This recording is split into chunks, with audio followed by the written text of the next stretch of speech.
សួស្តីអ្នកទាំងអស់គ្នាបាទក្បាលវីដេអូមកឃើញគ្រួសារខ្ញុំនិងកូនខ្ញុំគេយ៉ាងស្កប់ស្កល់តែម្ដងបាទនៅក្នុងវីដេអូនេះខ្ញុំសូមចែករំលែកនៅចំណុចមួយចំនួនដែលបងប្អូនគួរយល់ដឹងហើយជាពិសេសបងប្អូនដែលតដៃតជើងមិនមានឪពុកម្ដាយមកមើលថែម្ដាយមីងមកមើលថែក្នុងពេទ្យក្តីម្ដងផ្ទះក្តីក្នុងរយៈពេល15ថ្ងៃនេះដែលតម្រូវឲ្យមានអ្នកមើលថែទុកពុកម៉ែបងប្អូនជ្រាបហើយថាអ្នកឆ្លងទន្លេភ្លាមគឺមិនអាចទុកចោលបានទេមិនអាចទៅធ្វើការបានទេគឺយើងនៅមើលថែគាត់អញ្ចឹងសម្រាប់វីដេអូនេះគឺល្អមែនទែនសម្រាប់អ្នកទាំងអស់គ្នាហើយឆ្លៀតឱកាសនេះដែរខ្ញុំសូមថ្លែងអំណរគុណហើយនឹងដងគុណដល់ជ្រាលជ្រៅតែម្ដងចំពោះបងដែលជាទីស្រឡាញ់របស់ខ្ញុំហើយជីវិតខ្ញុំបើសិនគ្មានថ្ងៃនេះគឺបើគ្មានគាត់គឺគ្មានថ្ងៃនេះទេហើយមកដល់ថ្ងៃនេះហើយថ្ងៃឆ្លងទន្លេនេះបើសិនគ្មានគាត់ក៏ខ្ញុំវល់លំបាកមែនតែម្ដងសម្រាប់អ្នកដែលតដៃតជើងដូចជារូបខ្ញុំបាទអញ្ចឹងសម្រាប់ខ្ញុំចង់និយាយទី1គឺផ្លូវចិត្តមុនឆ្លងទន្លេហើយនិងក្រោយឆ្លងទន្លេអញ្ចឹងពុកម៉ែបងប្អូនមួយចំនួនដែលស្គាល់ខ្ញុំគាត់ថាជីវិតខ្ញុំរីករាយមិនមែនរីករាយទេគិតចង់បែកខួរដូចគ្នាហ្នឹងប៉ុន្តែយើងនៅជាមួយគ្រួសារផ្សេងយើងគិតយើងត្រូវបែងចែកថាសុភមង្គលគ្រួសារផ្សេងការគិតរបស់យើងនឹងផ្សេងมันអាចឲ្យការគិតរបស់យើងនឹងច្រើនហើយធ្វើមូមងដាក់ប្រពន្ធដាក់កូនដាក់គ្រួសារទេអត់ទេណាសូមបែងចែកច្បាស់ពេលយើងគិ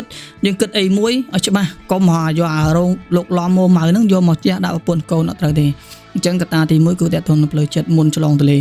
ពេលគាត់មានផ្ទៃពោះគឺខ្ញុំព្យាយាមថែទឹកចិត្តគាត់ខ្លាំងមែនតែម្ដងហើយមិនមែនថែតែពេលហ្នឹងទេពីមុនមកក៏ខ្ញុំថែដែរបាទអញ្ចឹងគ្រួសារខ្ញុំពុកម៉ែបងប្អូនឃើញវីដេអូដែលខ្ញុំថតផុសសតតិចហ្នឹងគឺមានអារម្មណ៍ថាគាត់អត់មានថាមនុស្សដូច7ហ្មងដល់ពេទ្យហើយចាំមកឆ្លងទន្លេទៀតណាគាត់នៅតែ7ហ្មងបាទដោយសារយើងមើលថែគាត់បានល្អដឹកដល់មើលថែតាក់ទងជាពិសេសនារីដែលគាត់មានផ្ទៃពោះហ្នឹងនារីគាត់ដឹងខ្លួនគាត់ដែរបញ្ហាធំចម្បងគឺផ្លូវចិត្តនេះគឺសំខាន់ណាស់មុនឆ្លងទន្លេមុនឆ្លងទន្លេហើយមកថាមុនឆ្លងទន្លេសំខាន់គឺដោយសារវាប៉ះពាល់ដល់កូនប៉ះពាល់ដល់សុខភាពគាត់រៀបនឹងឆ្លងទន្លេអញ្ចឹងដើម្បីឲ្យគាត់រីករាយដើម្បីក្នុងការឆ្លងទន្លេស្រួលមិនលំបាកហើយគាត់មិនឲ្យប៉ះពាល់ទៅលើសាច់ឈាមរបស់គាត់ទៀតផ្លូវចិត្តមួយគឺសំខាន់ណាស់ថែគាត់លេងសើចមួយគាត់និយាយកុំឲ្យគាត់និយាយថាធ្វើអីក៏ដោយបើថាមិនបាច់ធ្វើអីក៏ដោយយើងកុំឲ្យគាត់ពិបាកចិត្តណាកុំឲ្យគាត់មានអារម្មណ៍ថាពិបាកចិត្តណាអត់លុយអត់កាក់ជារឿងផ្សេងប៉ុន្តែពិបាកចិត្តផ្សេងណាហើយពិបាកចិត្តប្តីអីនិយាយស្ដាប់គ្នាមិនបានទៅពិបាកចិត្តអត់លុយបាក់អីណាយើងជាប្តីធ្វើមិន take care ទាំងអស់ហ្នឹងកុំឲ្យគាត់ពិបាកចិត្តទាំងអស់រឿងទាំងអស់ហ្នឹងឲ្យគាត់ឃ្លាតឆ្ងាយពីអា worry ហ្នឹងឲ្យបានអញ្ចឹងណាហើយមួយទៀតតកតូនឆ្លងទន្លេនេះបើសិននៅក្នុងករណីខ្ញុំអត់មានប្អូនថ្លៃដែលមើលថែផ្ទះជួយមើលថែក្មួយពីថ្ងៃច័ន្ទរហូតដល់ថ្ងៃសុក្ររហូតដល់ថ្ងៃច័ន្ទវិញណាគឺខ្ញុំលំបាយក្មួយខ្ញុំប្អូនថ្លៃខ្ញុំប្អូនប្រុសគាត់មកមើលថែមើលក្មួយជូតផ្ទះសម្អាតផ្ទះបោសផ្ទះអរគុណមែនតែម្ដងហើយ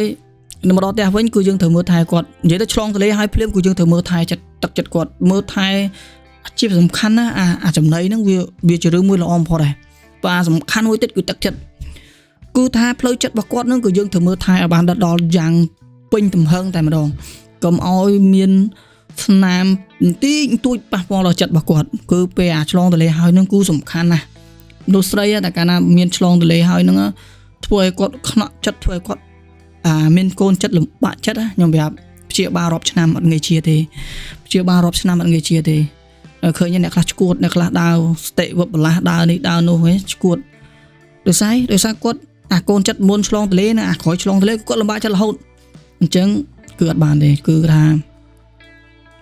យើងជាប្តីនឹងធ្វើម៉េចក៏ដោយឲ្យតែប្រពន្ធយើងមានសុខភាពផ្លូវចិត្តល្អហើយនឹងការបរិភោគបានគ្រប់គ្រាន់សម្រាប់បានគ្រប់គ្រាន់មុនឆ្លងទន្លេហើយនឹងក្រោយឆ្លងទន្លេហើយនេះយើងឆ្ពងក្នុងរយៈពេល15ថ្ងៃនេះឆ្ពងខានតែថ្ងៃខ្ញុំជុំចង់ឆ្លងទន្លេទេចូលសម្លេងហ្នឹងទេដោយសារតែគាត់ហត់ពីកូនយកមិញគឺយើងអស់កម្លាំងឥឡូវគាត់គេងអញ្ចឹងខ្ញុំចូលសម្លេងនេះគឺឲ្យអ្នកទាំងអស់គ្នាស្ដាប់នេះគឺថ្ងៃហ្នឹងអត់បានឆ្ពងទេបាទហើយយើងអ្វីនេះខ្ញុំមិនថាខ្ញុំមិនអួតទេគ្រាន់តែចង់ចែករំលែកដល់បងប្អូនជំនាន់ក្រោយជាពិសេសផ្ញើជូនទៅដល់ស្វាមី ដែលចូលចិត្តហូបចុកជួបជុំមិត្តភក្តិចូលចិត្តទៅនេះទៅនោះមិនចូលចិត្តអាត្មានិយមនិយាយសម្ដីតែឯងយកតែឯងធ្វើជាធំកុំអីពេលប្រពន្ធមានឆ្លងទលេបើថាឆ្លងទលេផុត3 4 5ខែហើយអានឹងជារឿងផ្សេងប៉ុន្តែបើសិនក្នុងអំឡុងពេលឆ្លងទលេឬក៏មានផ្ទៃពោះដាក់ចិត្តទម្លាក់អាស្មិមានអ្នកនឹងចោលថែចិត្តគាត់ឲ្យបានល្អព្រោះកាលណាដែលយើងថែគាត់ឲ្យបានល្អគាត់ខ្លាយជាមនុស្សផ្សេងដាច់ដោយឡែកតែម្ដងបន្ទាប់ពីឆ្លងទលេហើយអញ្ចឹងបាទនេះគឺអ្វីដែលសកម្មភាពខ្ញុំប្រហែលថ្ងៃនេះគឺខ្ញុំមើលថែជូតផ្ទះសម្អាតផ្ទះមើលថែកូនអីហ្នឹងគឺថាយើងមកសេតតែម្ដងអញ្ចឹងអ្វីដែលខ្ញុំចង់ចែកជូនបងប្អូនជំនាន់ក្រោយឲ្យបានជ្រាបហើយនឹងពុកម៉ែបងប្អូនឲ្យបានជ្រាបថាផ្លូវចិត្តគាត់ថាអាហារូបត្ថម្ភវាជាការចាំបាច់បើយើងអត់ហូបក៏កើតដែរអញ្ចឹងយើងហូបបានគ្រប់គ្រាន់អាហារូបត្ថម្ភប៉ុន្តែជំរុញផ្លូវចិត្តនឹងឲ្យចង់ញ៉ាំអាហារតើថាផ្លូវចិត្តនឹងវាសុបាយដែរបើផ្លូវចិត្តនឹងវាអត់សុបាយទេញ៉ាំអត់បានទេអញ្ចឹងមុនឆ្លងទលេក្រោយឆ្លងទលេគឺយើងជាប្តី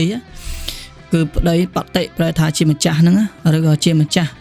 មិនព្រះជាម្ចាស់ណាម្ចាស់បតិហ្នឹងណាបតិប្តីហ្នឹងប្រែថាជាម្ចាស់អញ្ចឹងយើងថែចិត្តគាត់ហើយនេះសកម្មភាពបងខ្ញុំបាទគាត់ខ្លះខែក្រោយគាត់មកលេងផ្អើតអូនម្ដងទៀតទិញរបស់របរមិនចេះចំចេះហើយទេបងថ្លៃអញ្ចឹងខ្ញុំពេលខ្លះខ្ញុំមានប្អូនមានអ្នក2នាក់កូន2នាក់មិនតិចពេកតិចមិនពេលយើងមានបញ្ហាយើងពិបាកទៅរកខ្ចីលុយគេណាពេលមានបងប្អូនច្រើនណាយើងឆ្លោះគ្នាមែនប៉ុន្តែពេលមានបញ្ហាយើងរកគ្នាស្រួលណារកស្រួលពួកបងប្អូនយើងចង់គឺនៅតែបងប្អូនយើងនៅស្រឡាញ់គ្នាអញ្ចឹងបានខ្ញុំយកមួយទៀតបាន3បើម្ដាយខ្ញុំដល់7